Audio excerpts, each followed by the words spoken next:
qué es la genómica y cuál es su diferencia con la genética. Para entender esto, debemos iniciar desde el origen, o desde el núcleo mejor dicho. Antes de entrar a profundidad al tema, necesitamos un poco de contexto biológico.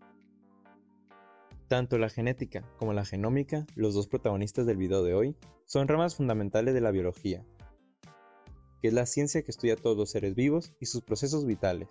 Todos los seres vivos que conocemos están formados por células. Pensemos en ellas como ladrillos básicos y funcionales de la vida. El ADN es nuestro objeto de estudio, porque el ADN es el lenguaje en el que está escrito todo. Es el ácido desoxirribonucleico, la molécula que contiene todas las instrucciones para construir y hacer funcionar a un ser vivo.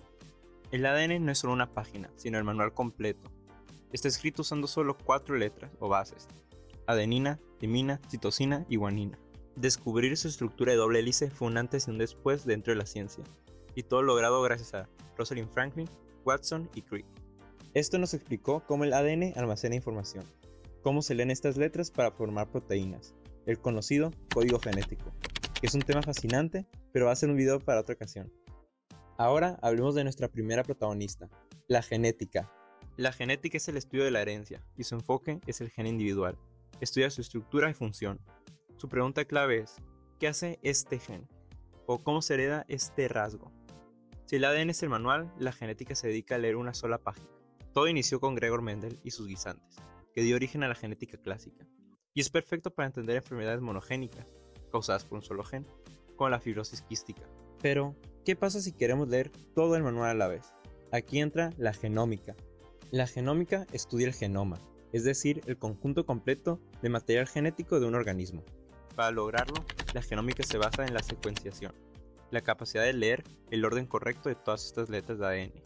Ya no vemos una sola página, sino cómo está organizado el libro completo y cómo interactúan en sus capítulos. Ahora la pregunta es diferente: ¿cómo funciona todo el sistema? El nacimiento de este campo fue el proyecto del genoma humano, un evento revolucionario que tardó 13 años y millones de dólares en leer el primer borrador de nuestra secuencia humana. Entonces, ¿cuál es la diferencia? La escala.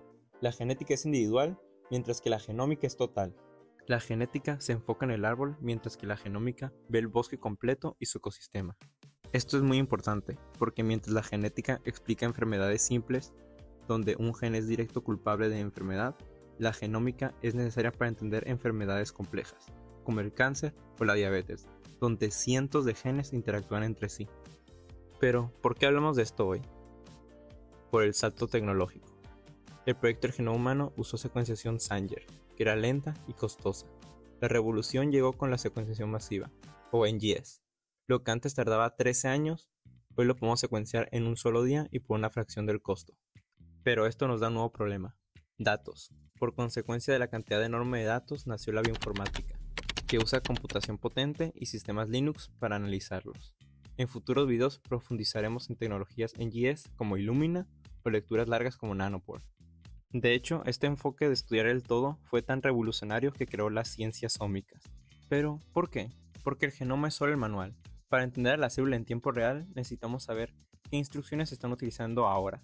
Así nacieron varias ramas con el sufijo ómica: transcriptómica, ARN, proteómica, proteínas, etc. Pero cuidado, cuando decimos ciencias genómicas, solemos referirnos a todas ellas. Pero el término genómica solo se centra en el estudio de ADN. Finalmente, ¿para qué sirve esto en el mundo real? La genómica permite medicina personalizada, usando tecnologías como la secuenciación NGS o de nueva generación, en lo que se conoce como paneles de genes. Podemos analizar el perfil completo de un tumor. Esto nos permite encontrar mutaciones específicas o biomarcadores para dar un tratamiento dirigido y preciso para una persona. Esto es la base para la farmacogenómica. También nos permite entender la evolución a través de la genómica comparativa. Podemos secuenciar genomas completos, a veces usando tecnologías como lecturas largas de Nanopore, y luego usar bioinformática para alinear estas secuencias. Esto nos ayuda a construir un árbol filogenético y entender dónde venimos. Y por supuesto, la biotecnología. Entender el genoma completo nos permite editarlo. Esto nos lleva a herramientas como CRISPR-Cas9, que es una consecuencia directa de nuestro entendimiento genómico, y que sin duda explicaremos en posteriores videos. En conclusión, la genética y la genómica son dos caras de la misma moneda, que han cambiado en cómo entendemos todo el mundo. Gracias por llegar hasta el final. Si te gustó este video, suscríbete para más contenido.